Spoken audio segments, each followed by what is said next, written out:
aanuhu dunida waxa ugu qaalisan shakhsiyadda naftaada wax kaaga qaalisan ma jira waxaad maanta tuuto u gashatay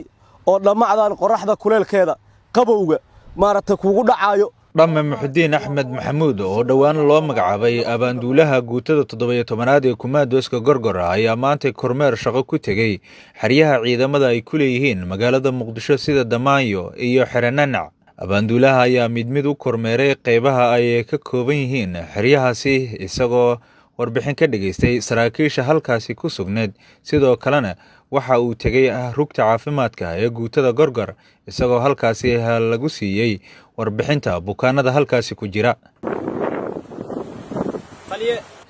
dhamme Muxudiin Axmed Maxamuud oo la hadlay cutub ka tirsan guutada 17aad ee Kumaadooska Gorgor ayaa ku dhiirigeliyay shaqada wanaagsan ee qaranka ay u hayaan isagoo faray in mar walba ay u gargaaraan dadka shacabka ee ay la kulmayaan xilliyada dagaalka. haddii howlgal aan ku jirno iyo xaalad colaadeed iyo haddaan ku jirno xaalad nabadeedba labadaba had iyo jeer waa inaan hadaf leenahay hadafkeynuna uu yahay inaan ka maaragtay difaacno dalka dadka iyo diinta taas maxaa noo dheer inaan gacan kaleetana ku gacan sino maaragtay ummadda Soomaaliyeed oo aan gargaar ku bixi karno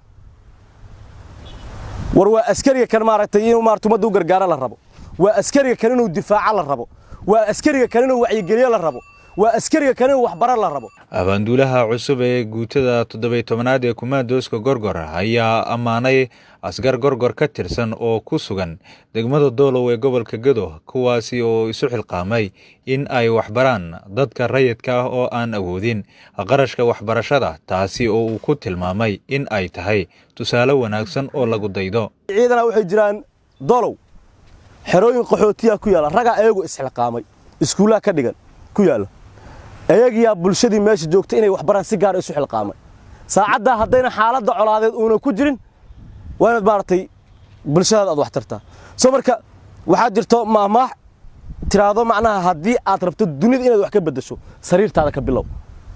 aan caalamka kale intaad u gudbin baarta awan deegaankaaga iyo sariirtaada iyo gurigaaga iyo hoyga ka bilow inaad wax ka bedesho isku day. dhamme Muxudiin Axmed Maxamuud abaanduulaha Kumaadooska Gorgor ayaa sargaal howlkar ah oo muddo ku dhex jiray howlaha ciidanka isagoo hogaamiyay dagaallo argagixisada looga saaray deegaano iyo degmooyin ka tirsan